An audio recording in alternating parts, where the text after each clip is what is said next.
Welcome everyone to this webinar by the Victorian Equal Opportunity and Human Rights Commission. Always a few tech issues that I'm sure people are used to by now.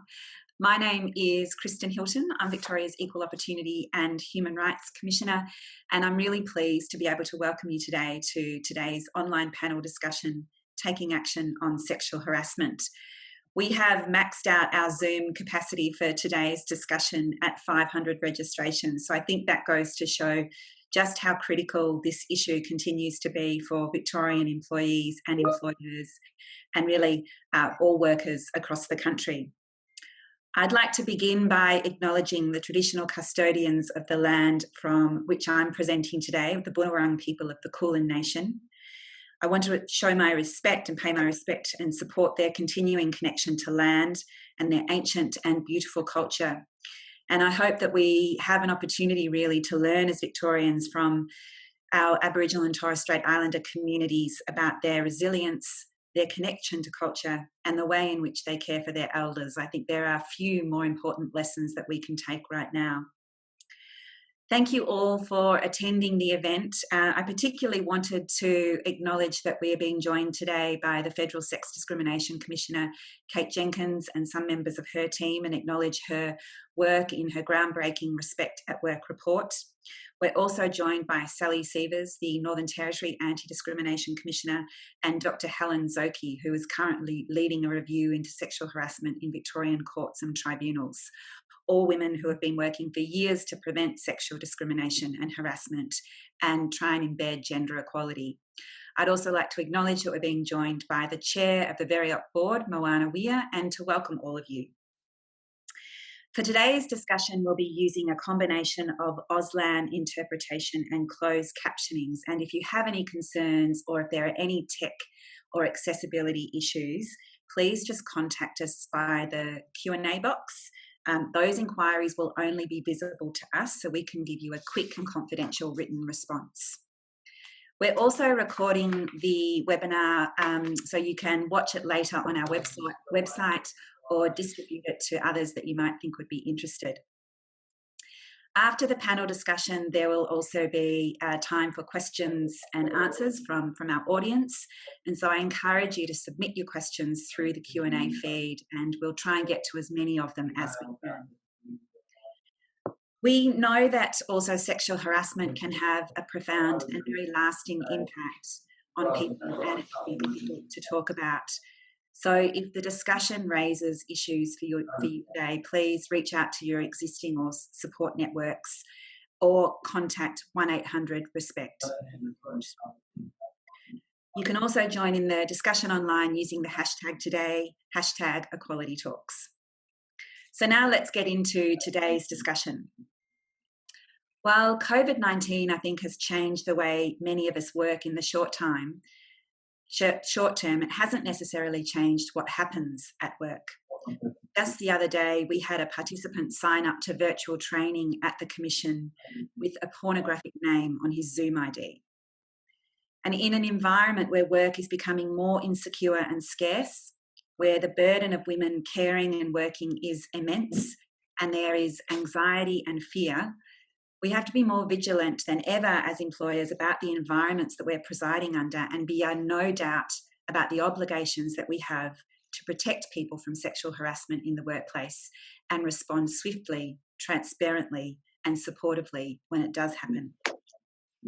For the last 12 months at the Commission, we've been working on this guideline and an interactive resource which accompanies it, and it's designed to provide clear, concrete, practical measures for employers to help them understand their legal obligation and to fulfil it, but also for people at all levels in the organisation to have sensitive conversations about sexual harassment in the workplace. About a month ago, when the High Court released findings of sexual harassment investigation into former High Court Judge Dyson Hayden, it was described as shocking and revelatory. And I was asked by many people on a number of occasions if I was shocked. And I have to say that I wasn't. Not because of the individual themselves, but because that environment is the perfect environment for the abuse of power and the silencing of victims. And it took me back to my days as a junior lawyer when I had the audacity to make a complaint to the HR department about the erotic correspondence that I was being sent by a partner. And I was told by HR, if you proceed with this, you'll ruin his career and you'll also ruin yours. And so I left. We shouldn't accept that sexual harassment is a part of so many working environments. We know about the jobs lost, the dignity breach, the safety undermined. Sexual harassment is a consequence of anachronistic power and gender imbalances, but the tolerance of it is because we've left it up to victims to try and speak up, and because we are still doing the work that we need to disrupt the inequities around pay, rigid stereotypes, and how women and their worth is measured. These guidelines are a contribution to that. They are about shifting the responsibility to employers. They prioritise knowledge, action, and accountability. Many of you will know that the Commission receives complaints and inquiries relating to sexual harassment, and often that harassment is linked to a form of discrimination. The bulk of these incidents occur at work, and the vast majority of the incidents involve a male respondent. We receive literally hundreds of complaints and inquiries on this issue every year, and we also work with organisations in challenging and changing both the written and unwritten rules and policies that embed inequality in their workplaces. Many victims of sexual harassment will not report their experience at all because of a lack of support, because of fear, and because of reprisal and repercussions. What we do know, though, is that workplaces with strong leadership, with a genuine respectful culture, with equal pay, with proper flexible work policies, with a diversity of leadership, and with well-developed, not once-off training and victim-centric complaints mechanisms are well placed to manage this risk. It's also important to know that Victoria's Equal Opportunity Act makes sexual harassment unlawful. Within Australia, Victoria is unique in placing a positive duty on employers, and this requires all employers not to just deal with sexual harassment complaints if they arise, but to take proactive steps in preventing them from occurring. And this positive duty is an important lever for lifting the burden of dealing with sexual harassment away from individual complainants and putting that obligation on employers. It's telling, and I note that the report from the Sex Discrimination Commissioner's recent national inquiry into workplace sexual harassment, Respect at Work, identified the positive duty that we have here in Victoria as a key tool for systemic change and made recommendations about implementing and enforcing this mechanism nationally. This can only be a positive step towards holding employers accountable. It's compliance with the positive duty that underpins this new guideline that we're launching today. We intend it to be a comprehensive and a practical resource for all employers, regardless of your size. And that's why in the guideline, there are actions for small, medium, and larger businesses to take. It's also the very first time that the guideline maps out 6 minimum standards that employers should follow to meet their obligations. You need a thorough understanding of sexual harassment and the organisation's legal obligations. You need an effective prevention plan and a culture that prizes respect and safety for every member of the team. You need effective risk management measures, and reporting processes are also essential, along with a strategy to monitor how complaints are being handled and the health of its prevention and response measures. These minimum standards we hope to become an actionable framework to guide the employer's approach to sexual harassment. The guidelines also have the weight of legal authority and a resource that Victorian courts and VCAT may have regard to. We've also paired the guidelines with an online resource that employers and employees can interact with. It's the Sexual Harassment Response and Report tool, and it's a free and interactive chat tool that guides employers, victim survivors and bystanders through information about sexual harassment and their rights and responsibilities. When you follow the prompts on this chatbot, which you can see on your screen now, you can be guided through a conversation where, based on what you've experienced or something that you've witnessed, you can find out more about the law and your options and the things that you might consider before you take action, as well as what supports are available. We originally, and the video that you can see now is showing how that bystander tool works, or sorry, how that chatbot works in action. We originally developed this tool as a part of a pilot program called Raise It, which we conducted with the Office for Women, and it really focused on equipping employers and employees with the skills that they needed to have conversations about workplace topics like this. Now I'm going to move on to the real reason why I think we have so many registrations for this webinar, and that's because of the fantastic panel that we've been able to assemble. We've got a really talented pool of experts who will be sharing with us their unique perspectives and experiences in terms of sexual harassment in the workplace. Firstly, I'd like to introduce Dr. Andi Diamond. Andi brings with her a real depth of experience in leading local government. Since 2012, she's been the CEO of Monash City Council, and prior to this held leadership positions at Yarra City Council, Boroondara Council, Shire of Melton and Monash. She is a current board member of Respect Victoria and the St John Ambulance Victoria, and is the former president of the Metropolitan Fire and Emergency Services Board. Jessie too is a Sydney-based writer and journalist. You may have read her elegant prose in The Guardian, The Age, or the LA Review of Books. In her current role as staff writer of the Women's Agenda, she takes a detailed look at the issues that are shaping how women live and work. And in March this year, her debut novel, A Lonely Girl is a Dangerous Thing, hit the shelves and has received great reviews for its exploration of sex, power, race, and loneliness.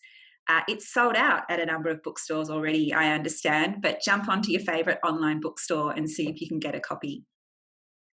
Josh Bornstein will be known to many of you for his work in this area. Josh is the principal lawyer at Maurice Blackburn and the leader of its employment and industrial relations practice.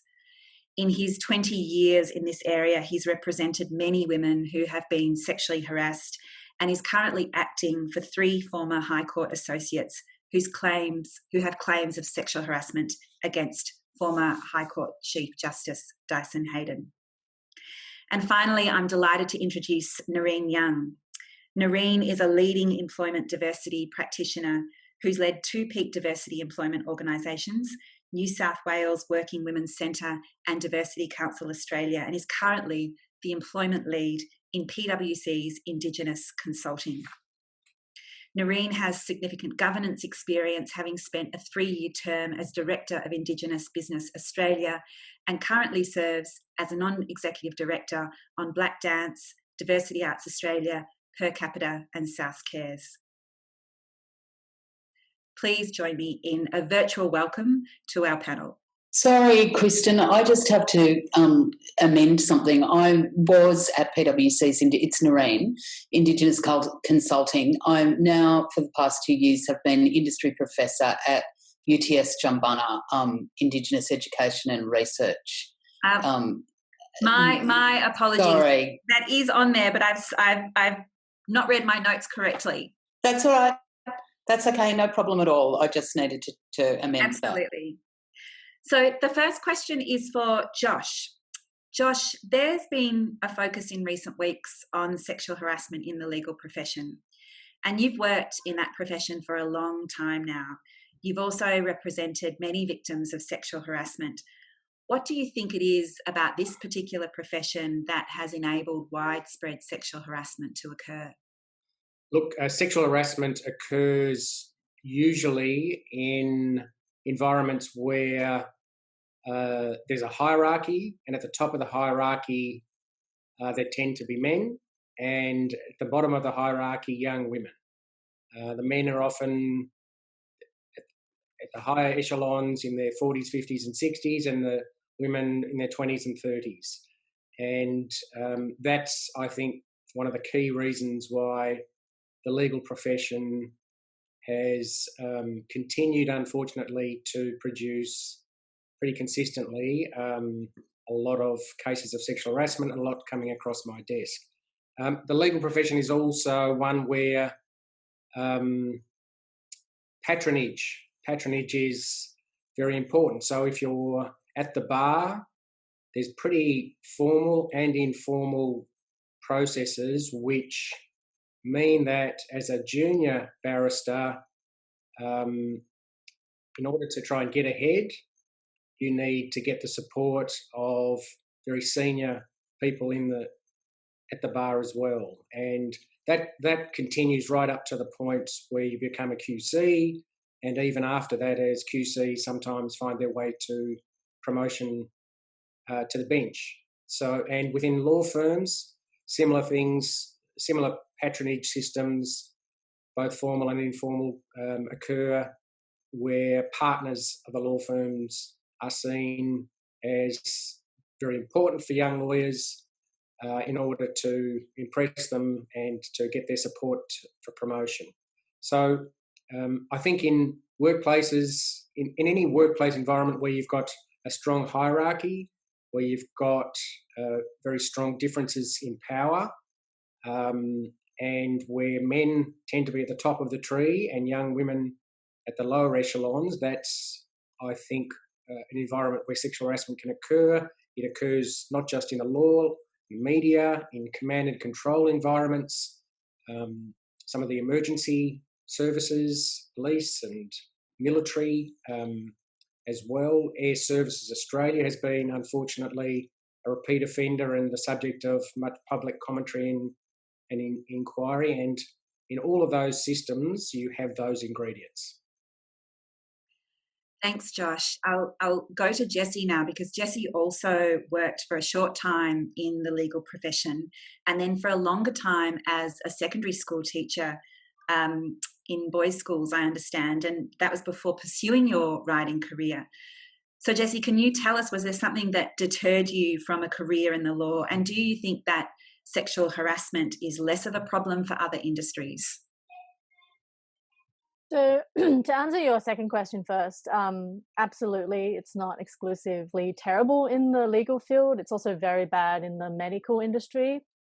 It's just particularly bad in industries that are male-dominated and just places where there are clear hierarchical structures, as Josh has just said very well. And I guess as women, we are particularly aware that our material survival can be jeopardized by a male superior's sexual exploitation, that there are like economic consequences for us in a way that is not present for a young man. So often our chances depend largely upon, a male superior's support and their recommendation. And if we do call out something, we're often faced with retaliatory actions. I mean, the whole structure of the capitalist workplace makes women more systemically vulnerable to this form of abuse that we're talking about. We're almost, kind of trapped in this cycle of being dependent upon and vulnerable to male employers and supervisors' approval for our job security, our career advancement. And I guess to address your first question, the main reason I left the law was because I didn't like the kinds of people I was surrounded by every day. That's sort of like the bottom line. Most of them were men of a particular pedigree who went to, like the most elite private schools, who spent the last 15 years of their lives surrounded by white people who looked like them, by men who rewarded them for a certain kind of macho, bravado masculinity. And also, like, to be quite blunt, whose only connection to people with a face like mine, like an Asian face, was either like their cleaning lady or their masseuse or, a Chinese restaurant waiter. They never saw me as a whole human being, let alone engage with me on an intellectual level. And so I went into the law hoping that a legal profession would have people take me more seriously. And I left it because I saw that I couldn't change the air upon which the sort of systems around which that breathed. And I saw that challenge was too great, that I wasn't really prepared to work, or saw that I was unable to change the sort of mechanical frameworks of that industry. And Jessie, then you went and you were a teacher, and did that give you hope or despair about how things might change in the way in which we're educating the next generation of young people? So actually, I was a teacher for almost 10 years before I decided on a career in law. And so I saw, like, I was inculcated in that kind of environment where young men were rewarded for a particular kind of performance. And they're very, like, those of you out there who are listening who are surrounded by this culture, it's a very small world. Like the private school systems, it's very, very kind of insular, and the same people. A lot of people say that parents end up forking out a lot of money for their kids' education at an independent school because of the networks. And I saw that was really much what was happening. You gave a pathway to a specific type of power that is then rewarded in the legal sector or the medical sector or any sector where, like Josh said, where men tend to control the main powers or the main leverage. We'll leave the legal sector in a moment, but before we do, in response to the findings of the independent investigation, Dyson Hayden's lawyers said that the inquiry was, and I'll quote, an internal administrative inquiry, and that it was conducted by a public servant as opposed to a judicial officer or lawyer. Starting with Nareen and then turning to Josh, should employers feel confident taking action against alleged perpetrators following an independent investigation? And what do you see as the features of a safe and reliable investigation? Thanks, Kristen. I've been worried about investigations for a very long time. I have had experience of investigations that I don't think were independent. There's often a closeness between the employer and the investigator, and of course the investigator's being paid by the employer. That worries me. There's a lot of conversations that go on between the investigator and the employer in the course of that briefing. That worries me a lot. So more recently, what I've experienced is that lawyers are being engaged and barristers to fulfil that role of the investigation, and that makes me a lot more confident. I think there needs to be professional guidelines around it because there isn't at the moment. I think the rest of us in what we do have very clear professional, most people, whether it's the fundraising industry or whether it's union officials or teachers or nurses, we have very clear professional guidelines around what we do. Investigators don't. There isn't a professional association, for example, for investigators. There's no industry regulation of them. So I think that they have huge impact on people's lives and what happens to people post an investigation, and I don't necessarily always think they're independent. Josh, do you share this view or do you have a different view? We'll just unmute Josh. Sorry, thank you for that. I tend to share Nareen's view about many investigations, particularly in the private sector. There is not really any regulation of that whole sector. Anyone can put up a shingle saying they're an investigator, and the process can be highly manipulated, unfortunately. In fact, I know lawyers who have worked in that area and they stage manage investigations. They're invisible to the complainant and to the respondent. They retain an investigator. They assist the investigator behind the scenes. They correct any draft report to suit the organisation and so on. So I think there are big, big problems with investigations, not to mention they can be a mental health disaster area. However, with the Dyson Hayden matter, it was a different situation. Just first of all, in relation to the criticism that Hayden made through his lawyers, that's got to be looked at against the background that at the start of the process, the court, we wrote to the court on behalf of, at that stage, two women with detailed complaints, but we said we suspected there were many more that might come forward, or a number more that might come forward. And we requested an investigation. And the critical part is that it needs to be independent, and it needs to be conducted transparently and fairly. And at the very outset, the court invited both us and Hayden's lawyers to have input into the terms of reference, and there was quite a debate between the lawyers about that. Once the terms of reference were finalised and the investigation began, our clients were interviewed, and then other members of the court and other employees were approached to see whether they had anything to add, and it ultimately went from 2 complainants to 6 and many more witnesses. But importantly, Dyson Hayden refused to participate and subject himself to any questioning or any further participation. And so it was predictable at the end, with the outcome, that he would say through his lawyers, for the media, benefit of the media, the process is unacceptable. In the public sector and in the private sector, workplace investigations are very, very common. Tend to be much higher standard in the public sector, not so strong in the private sector, but ultimately Hayden refused to participate, refused to make a statement, refused to be questioned, and the outcome speaks for itself.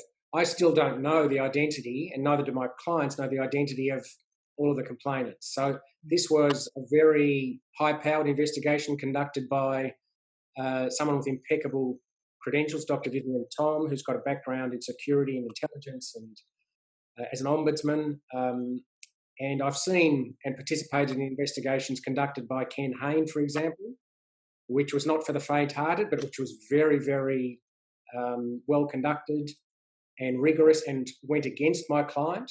But I had no complaints. It was an excellent and thorough investigation, but very much to be looked at depending on the context in each case, and whether it's a good idea to proceed with one is a very complicated question. And even though it will be particular or turn on the particular facts, do you think there are certain features that create a better investigation than others? It really comes down to independence. Where in the private sector you're competing with other investigators and you want to get repeat business, then you may be more amenable to tailoring your report to achieve a particular organisational outcome.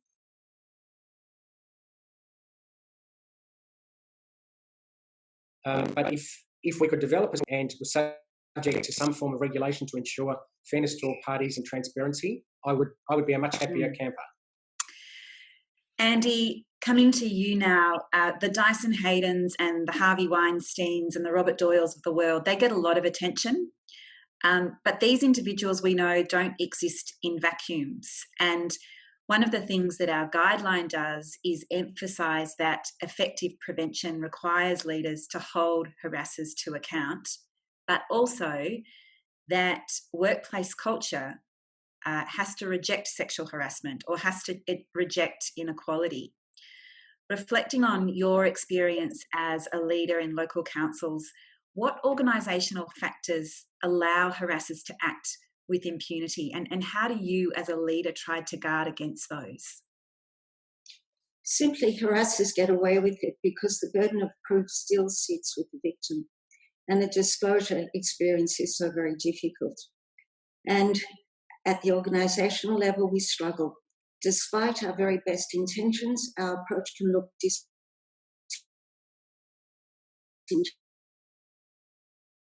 disingenuous and more of a tick the box. We've got our staff at induction.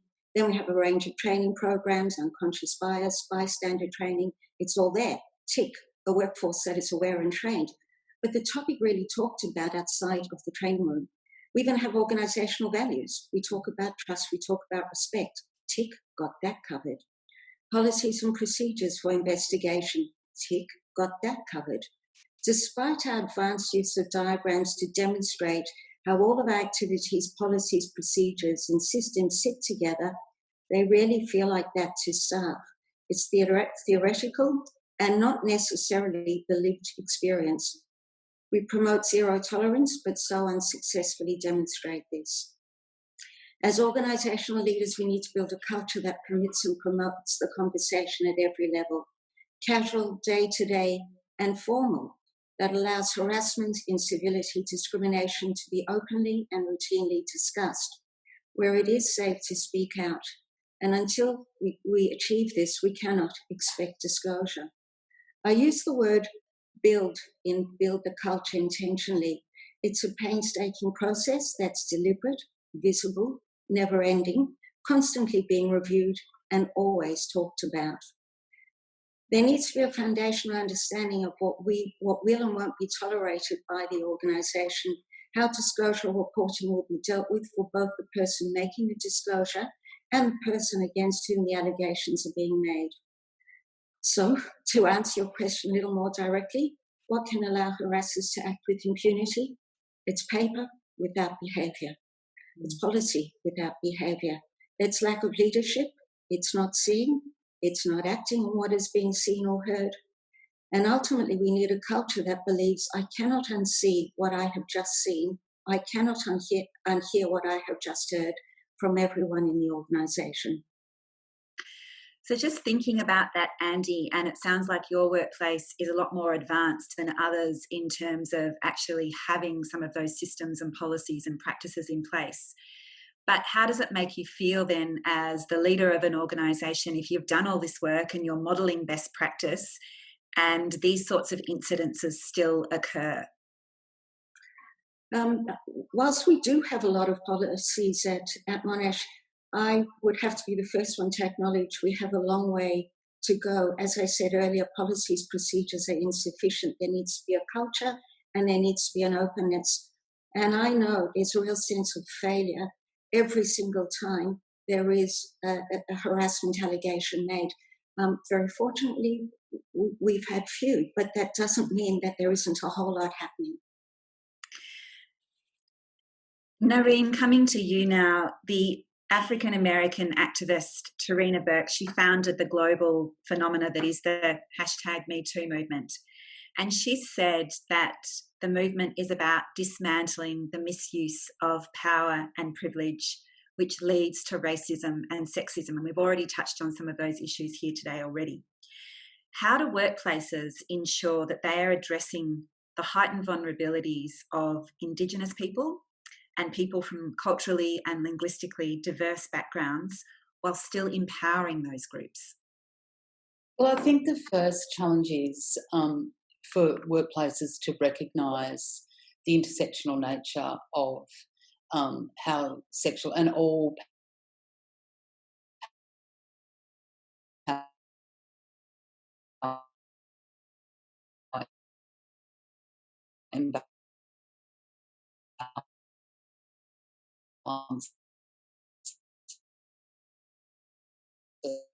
and how they led. I think when I convinced the big around that was called counting culture, because prior to that, when we'd raised counting culture with employers, with large employers who were committed diversity employers, they used to say, oh, but privacy, and that emanating from those privacy, that privacy culture had come the culture of not asking people about what their cultural background was. I think in terms of Aboriginal and Torres Strait Islander people, we're still dealing with issues of racism in the workplace. We've just done at Jumbunna a survey which will launch in November with Diversity Council Australia, which is the first survey that's been done on any comprehensive basis of Indigenous people's workplace experiences. So if that gives you an indication, we're dealing with a lack of discussion, a lack of data, a lack of people always being able to identify with who they are at work in both cases around counting culture. And of course, most people will say to you in response to that, oh, but you can tell. Well, you can't actually tell what people's cultural background is. So I think an understanding by employers that they are dealing with people of intersectional attributes first, and that it does impact.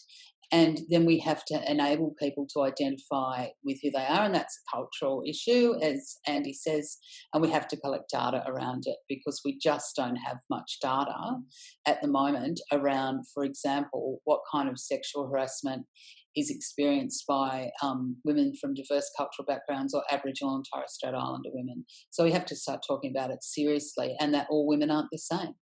And that, as Tarana Burke quite rightly says, the impacts of racism and sexism are intersectional.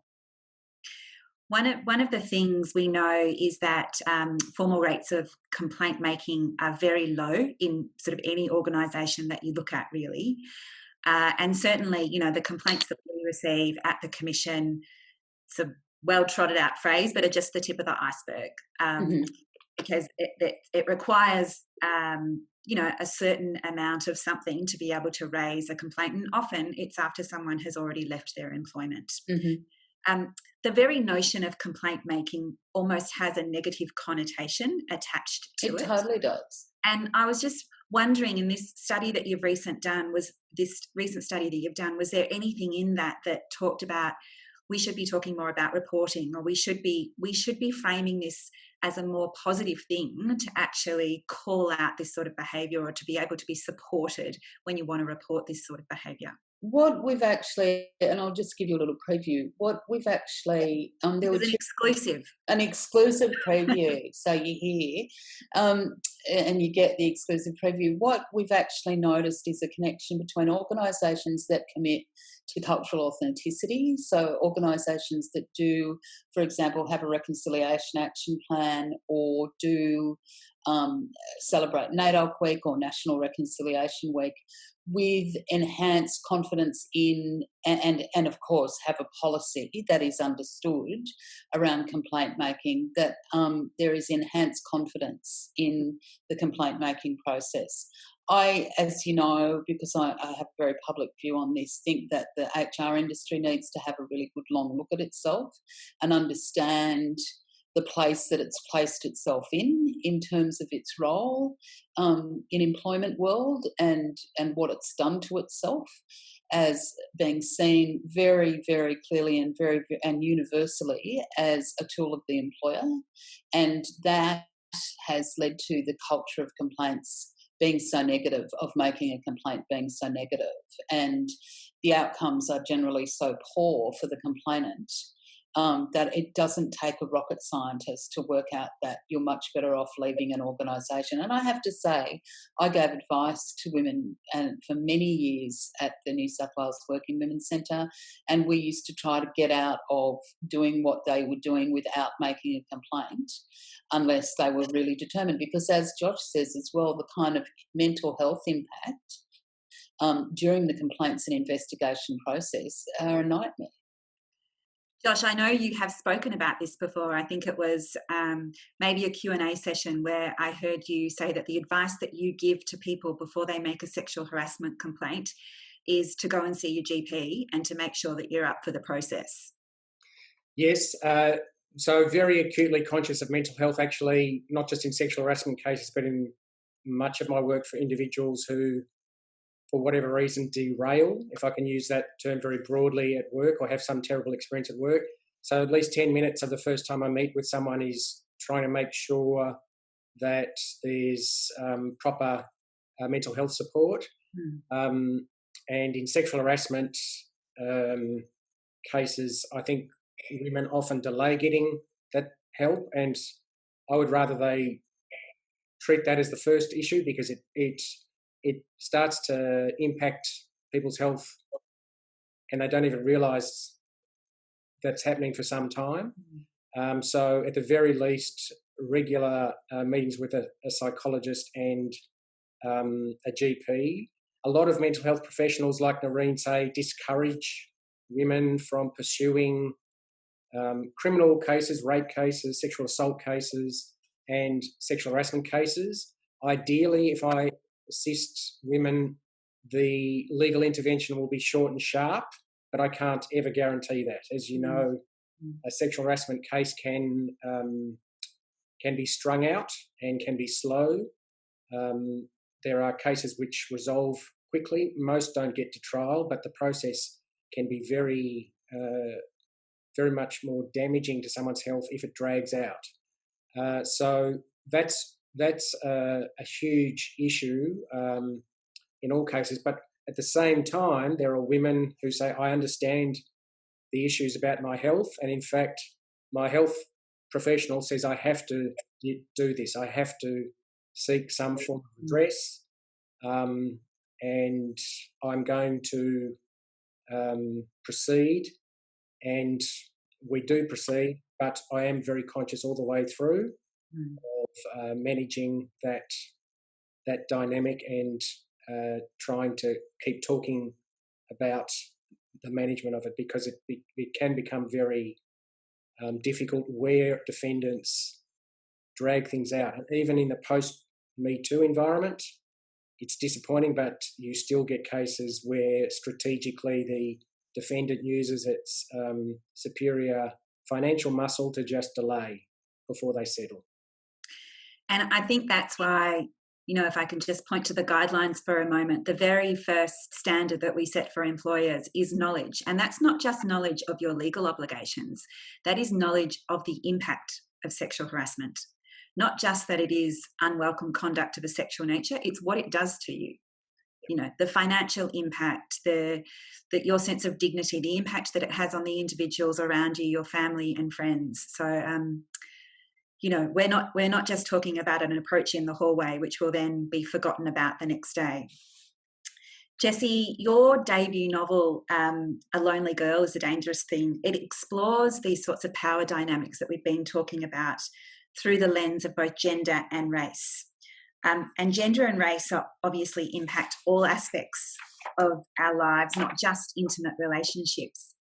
How do you think, and how did you sort of explore how those issues were relevant to workplace power relations and sexual harassment? This is such a fresh, underexplored space, isn't it? Like, I don't think as a country we've yet developed a language with which to discuss the intersection of race and gender between superiors and inferiors within the workplace. So what I mean, for instance, is like all of us have different capitals. We have social capital, we have professional capital, we have financial capital, we have sexual capital. So say, for instance, if you're Black and you're the CEO of a company and your VP is white, so in the professional context, you have more capital. You're the boss, right? And he answers to you, but you're Black and he's white. And so there's a power imbalance there. And if you're the CEO, you know this, that your VP is structurally and professionally inferior, but socially superior. Same goes if you're a woman. If you're a woman CEO and your VP is a man, he is professionally obligated to answer to you. And yet outside of the office, he's a man and he has privileges that you don't have as a woman. And so I think like people like Dyson Hayden know these stark discrepancies in the ways which we hold these various sets of capital. And he knows the power that he has in hiring a young female tip staff, and that if he perpetrates the unwanted imposition of sexual harassment in the context of a relationship of unequal power, he knows he can get away with it because of his status in his industry. He can breach that sort of unspoken segregation between workplace and home. And I think the only solution I see long term for any kind of hope for change in this kind of culture is maybe this is still a working hypothesis, and everything I'm saying is bound to change perhaps. But at the moment, I think perhaps if we have more narratives in our the consumption of books and films and television, where female characters are not created by men, where women's stories are not linked to that of a romantic attachment to men, when women are seen as whole human beings who operate outside of needing to secure, a man. I think that's the only way we can perhaps destroy these pervasive sexual stereotypes that we have in our society still. You work in the media, Jessie. Do you have hope that that's changing? Is it changing too slowly? Absolutely. Yeah, I think everyone would agree. The change is always glacial, but that doesn't mean that we, stop being angry about it, that we stop trying to work for a better future. We shouldn't base our sort of amount of energy on the current tempo in which things are moving. Josh, in an opinion piece recently for the Sydney Morning Herald, you said that mandated paternity leave would be a significant step towards ending workplace sexual harassment, really drawing there on the relationship between gender equality and sexual harassment. But why do you think paternity leave for fathers is particularly significant? Well, I start from the position that I think sexual harassment is a manifestation of a broader issue, which is it's a manifestation of gender inequality.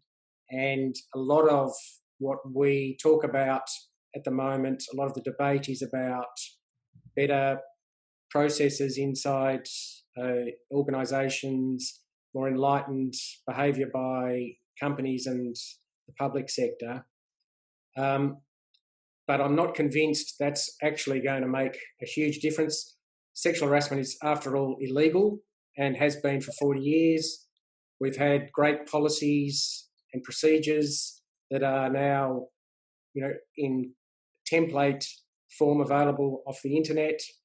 We've had HR departments mediating these matters for decades, and the problem still persists. I don't think that the answer, or there's a great quantum leap that we can achieve through focusing on those sorts of organisational issues, although I think organisational culture is obviously very important. We can't leave that to one side. But as an employer as well of 1,200 people, I sort of wear two hats. One is acting for employees and unions, and the other is as an employer of 1,200 staff at Maurice Blackburn. Men don't come into our workplace and then decide they're going to sexually harass women or any other workplace. The whole issue of gender inequality is something that starts, as soon as we're born. So I argued that we really need to go to the heart of gender inequality and take steps to reduce it. And one of the very obvious ways to do that is to start to redistribute the burden and responsibility of raising children, particularly very young children after they're born, so that both men and women share that more equally. And that will, I think, have great significance for men who participate in it and who do share that responsibility in the first 12 months in particular. I think it'll have very beneficial effects both for their relationship with their families, but also will flow through to workplaces in the way in which the relationships between men and women evolve. So I think that's an obvious area to seek reform in, where you have schemes like that are mandatory in countries like Denmark and Sweden and Norway. You have a much happier story to tell about gender inequality. Not a perfect one, but you have far less gender inequality.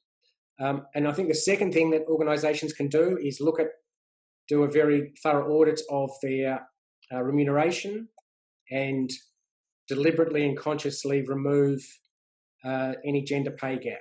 That doesn't need legislation to occur. It'd be great if it was mandated, but any organisation can do that at any time Maurice Blackburn's done it, and it might take several years to work through the system, but I think that's another very important step to actually going to the core of the problem, which is inequality between the sexes.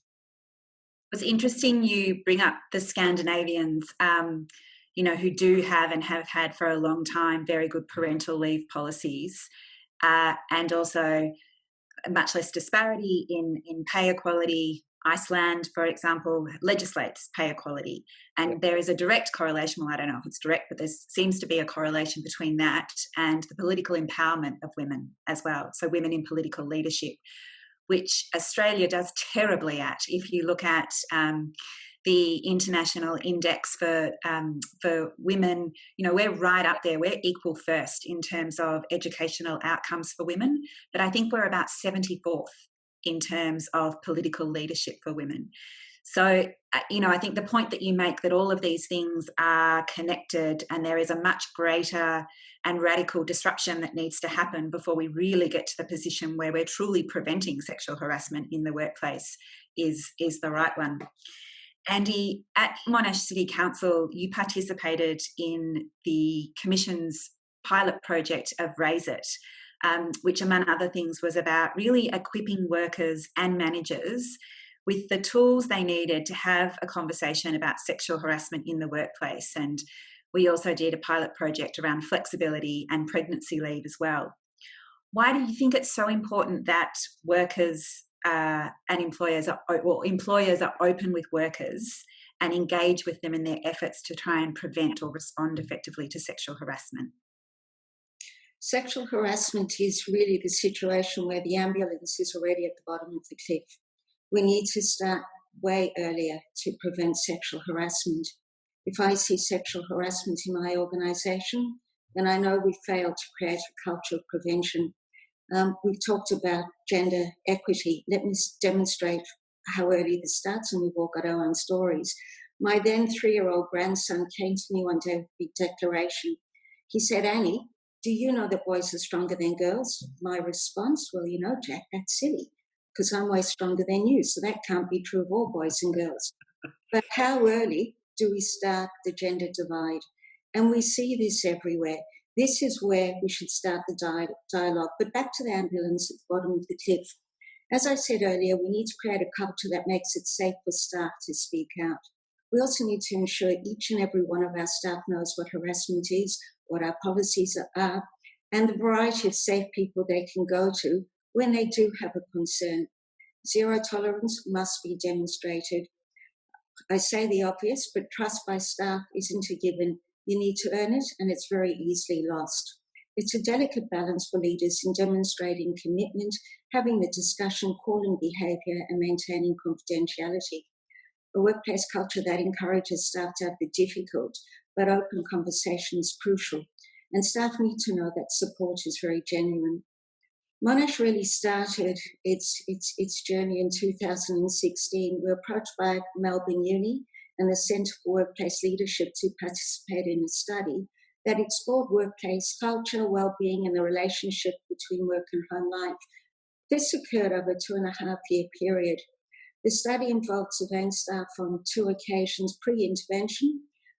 Intervention was determined by the results we got in the initial stages, and then subsequent to the intervention. I had expected we would be a far more inclusive organisation than the results showed. We serve a diverse community, and as a workforce, we too are diverse. We've got good policies, procedures, and a focus on authentic leadership and collaboration. On a personal level, as the CEO, at the time I was first appointed as CEO, I was one of only a handful of female CEOs in local government. It's increased marginally since then. I'm a migrant, and I've always been very open about my same-sex relationship. I thought leadership from the top, setting the organisational tone, would be a genuine demonstration of inclusion and gender equity. Not so. The survey results were confronting, and this has caused us to review all we had done. We've started by having those conversations with our staff managers and executive. As a consequence, we've redefined our expectations of leaders. as I say, we've done the thorough review of policies, procedures, but this time with a gender lens. And we've reviewed our flexible work arrangements. And I've got to say, COVID-19 has certainly opened our eyes even further. The RAISER program that we were fortunate to participate in with you has given us the confidence and the language to enable the conversations that we had previously shied away, talking about topics of harassment, discrimination, pregnancy, return to work, sexuality. This really was the first time we were having those genuine conversations, and not only one-on-one, but people began to talk about it more broadly across the organisation. This is a program, thanks to Veriop, that we will build on and continue. We see it as absolutely fundamental to allow us to build that culture, build the conversation. Since initiating the work in 2016, and certainly with yourselves, we've undertaken a variety of surveys and pulse surveys, and there's no doubt that we are seeing a much more open culture. But let me be very honest in saying our work is ongoing and never ending. Thank you, Andy. You mentioned there COVID-19 and perhaps how that's opened your eyes as an organisation to even to other challenges. And Noreen, I wanted to ask you, we know that lots of workers won't report sexual harassment because they fear reprisal and job loss. And this is particularly the case for women who are employed in insecure work. We're in the midst of an environment at the moment where this is probably where work is going to become even more insecure. And there is a certain fear and anxiety and insecurity that, surrounds all of that. How do you see the COVID-19 public health measures impacting upon women's readiness to report sexual harassment? Well, I think there'd be a huge impact. I don't think anybody feels secure in their work at the moment. Maybe Josh might be the only one, because there's always going to be people who are going to be sexually harassed and treated badly at work. So he might be the only one. But I don't think that anybody feels secure in their work at the moment. I certainly don't, working in a university. And that's despite every reassurance made by... And I know that it isn't necessarily about what a good job I do or don't. I know that it's about budget, and anything could happen at any time that affects budgets in a university. That would mean that I'd be out of a job. So I think I'm very typical of that demographic, and I very privileged to work in something I love, but I'm still nervous about it, and I think that everybody is. So I think that there will be much less reporting right now as we go through such widespread precarious employment. I just think that just about everyone's employment is precarious right now, and I think that will be impacting on the ability, the confidence, the capacity, and the willingness to report. That's really problematic. There's a lot of talk about the future of work and how we've suddenly had a proof of concept that flexible working is possible, not just for women who have caring responsibility.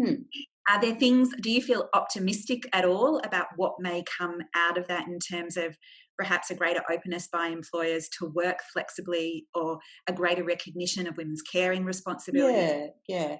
And I've been around the flexibility discussion for a really long time, and my view's always been that we need to be careful when we talk about flexibility because of the way it's framed in the Australian context through the politicisation of work, and the extreme politicisation of industrial relations means that how it's defined in the Australian concept is as precarious work, but what we need to be talking about is mutually beneficial flexibility, which is really, when we're talking about what you're talking about, is working from home and staggered start and finish times around childbearing and caring responsibilities. I think one of the positive things that's happened in the last few years is that we're talking less about child-rearing responsibilities and flexible work being about caring responsibilities more generally, especially elder care, which I'm going through now. At least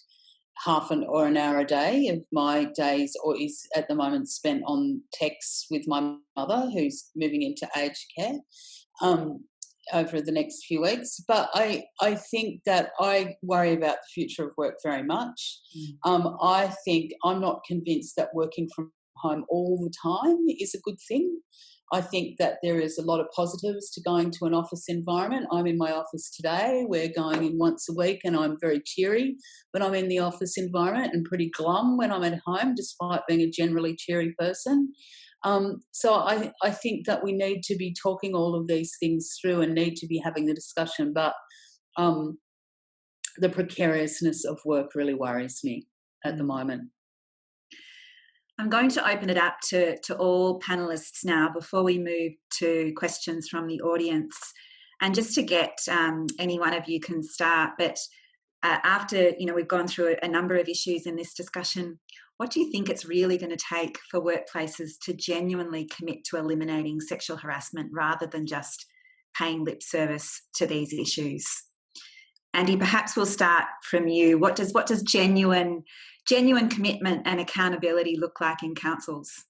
Yeah, I think for me, it's about this being a top of mind and obvious priority. It is about the open conversations, keeping behaviour in check, and the ongoing engagement of staff.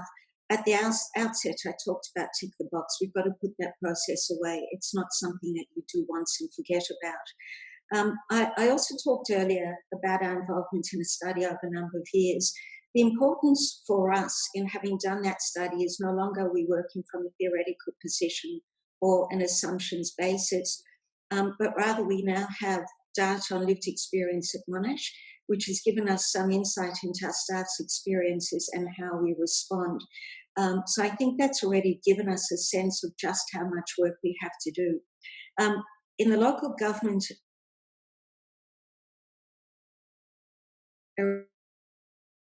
arena, it's not just enough to focus on the organisation, involve our council in this work.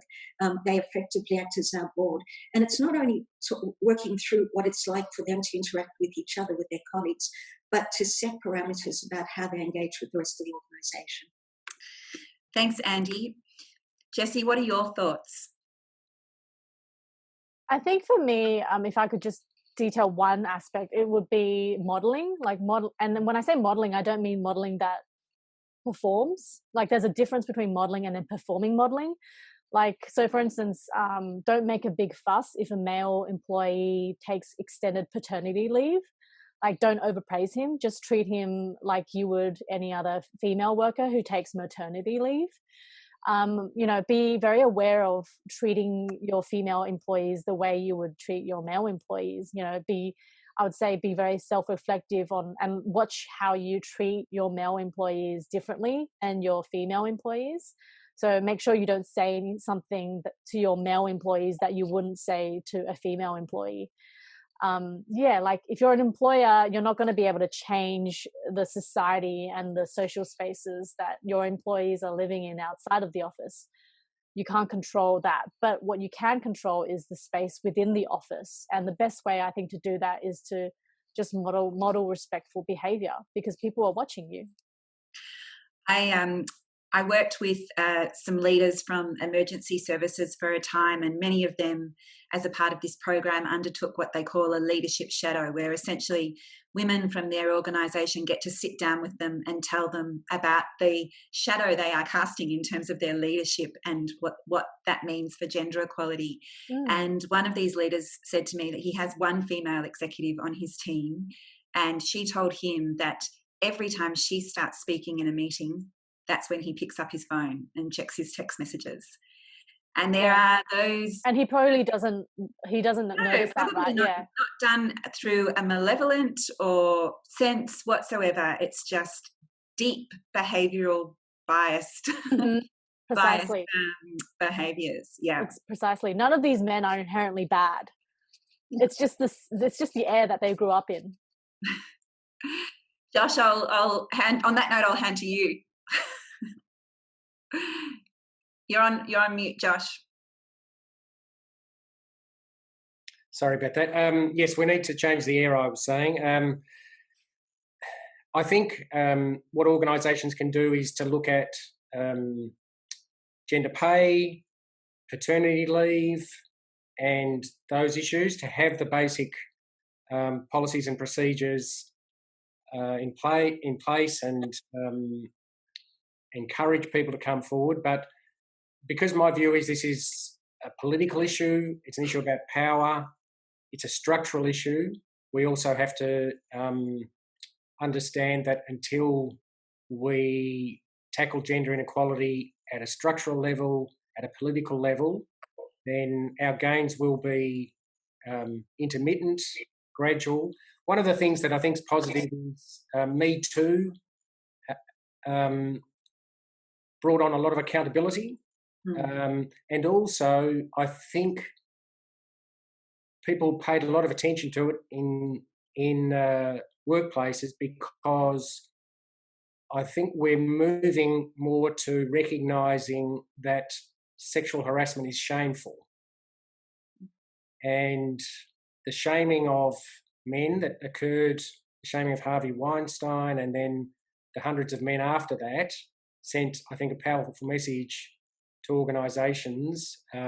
You too could be on the receiving end of this. So, and our views about accepting that are changing. So that is positive, and we've got to keep that pressure on organisations, as well as pursuing, I think, political change and structural change. Noreen, you might want to add something else, but just picking up on Josh's point about that political or structural change, and, you know, the Respect at Work report makes a bunch of recommendations about regulatory reform and legal reform. If there were particular reforms that you could make that you think would change the dial on this, what would they be? Sorry, I was on mute too. I'm with Josh. I think that there has to be broad, sweeping change around the way work's regulated. But the first thing I would do would be to place all forms of discrimination and harassment in the industrial jurisdiction. Not to say it shouldn't be in the human rights jurisdictions, but I think that we need to be realistic about the way employment works in this country, and that is that the blokes who run it are from the industrial world and take that seriously. And it was interesting thinking about people who say, and I can remember when this became a thing, people who say that sexual harassment and bullying and all forms of harassment should be in the health and safety jurisdictions because of the impact that it has on mental health. I can remember when that started to happen, and that was started to being said, and that was around bullying, and it was that group that came out of South Australia that really, with Kath Rafferty from the Queensland Working Women's Service, who really put bullying on the map in Australia. And they said that because the human rights tribunals weren't working for them. And I don't think that there's anything wrong with the way the tribunals deal with it. I just don't think that the way that the employment system takes them seriously. And I think that there's got to be powers that mean that things can be notified and they can stop immediately, and they can be heard in that jurisdiction, and it can happen quickly. And I think it needs to be dealt with as an employment matter, because that's what it is, in a way that's equal. I think it's a really important point, and I'm just going to go back to Josh for one moment on this, because there is a lot of talk at the moment about a broad regulatory response to this, that it's not just in the anti-discrimination world, it's not just within the Fair Work or OH&S world, but we need a range of clear regulatory responses, and they need to be strong.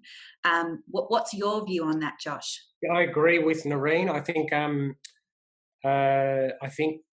the Human Rights Commission and the Fair Work Commission could be combined, and also I agree with that one, Josh. And that sexual harassment should be mainstreamed and brought into the Fair Work Act. That's the lesson of the changes that were made in about 2012 with bullying. bullying for many years was an OHS issue. I don't even have the history that you have, Noreen, in it, so it was fascinating to hear that. But for most of my career, bullying was treated as an OHS issue. If someone complained to WorkSafe, the phone would go dead. It was notorious that WorkSafe and other regulators didn't even investigate. 98% of cases were not investigated.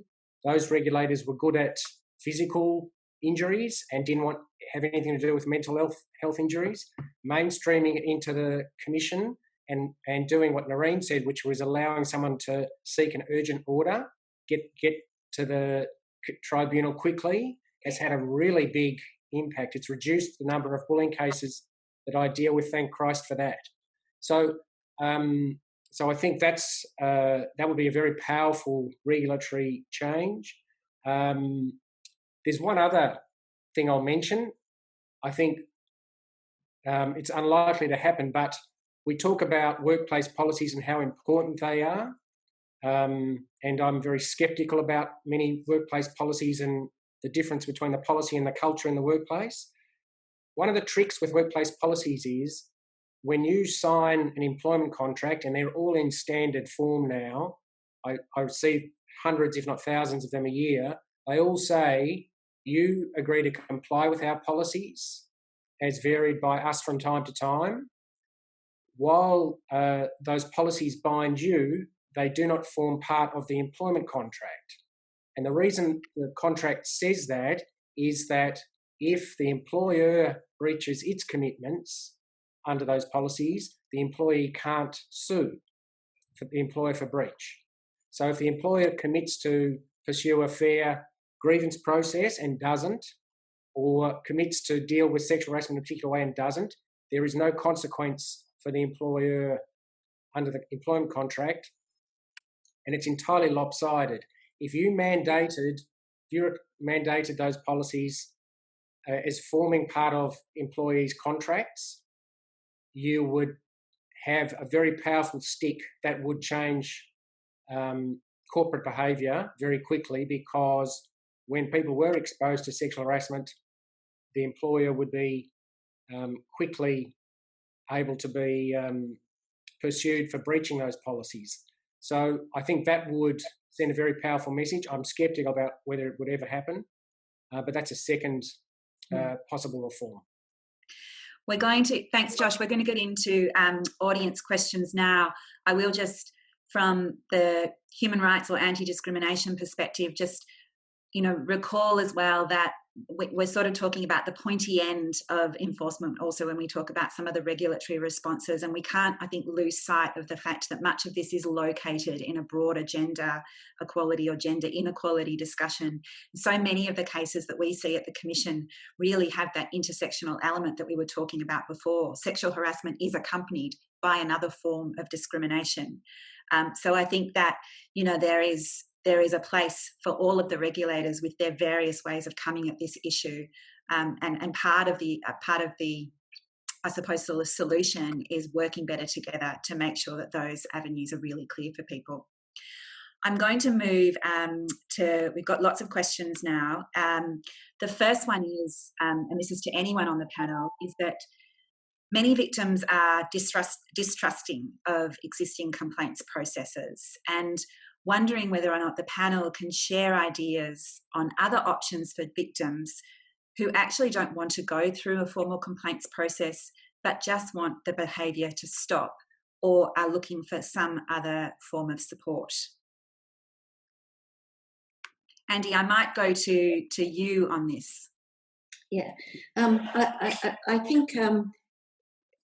as I said earlier, it really is about creating a space for open conversation and welcoming whatever form of disclosure it is that a person will make, even if they don't want to take action. Clearly, you can't do an investigation unless there's a formal complaint, but there's nothing that stops you from actually going into parts of the organisation and exploring aspects of what's going on. I think it is about creating that trust element. I think it is about getting a sense that we really do want to hear from staff, irrespective of what it is. The the Champions program that you know well, and that we've implemented has allowed it. If you don't want to go to a managing report, you don't have to. There are peers within the organisation, right across all levels of the organisation, who you can talk to, who will support you, who will maintain your confidentiality. And when and if requiring, if you choose to, will support you through that process. That's the beginning. Thanks, Andy. Anybody else from the panel want to comment on that? Or perhaps part of another question which we've had is, what is the panel's view on anonymous reporting? Josh, I can see a smile appear on your face. Look, these are difficult issues. So while I agree with Andy about the need for being able to encourage honest conversations, clearly many people are convinced in workplaces that that's not the environment they operate in, and that there is huge risk and danger in complaining. Otherwise, we wouldn't have the data that we do about the number of people experiencing sexual harassment versus the number of people complaining about it. I think it's entirely dependent on the context of each organisation and each situation. I would say to people, whatever you do, recognise the potential harm to health and get a plan underway for that. Talk to a friend to start wargaming what your options are, and then think about whether you want to alert someone either inside the organisation or outside the organisation that might have the ability to at least advise you or to influence the situation. I think anonymous complaints are inherently tricky because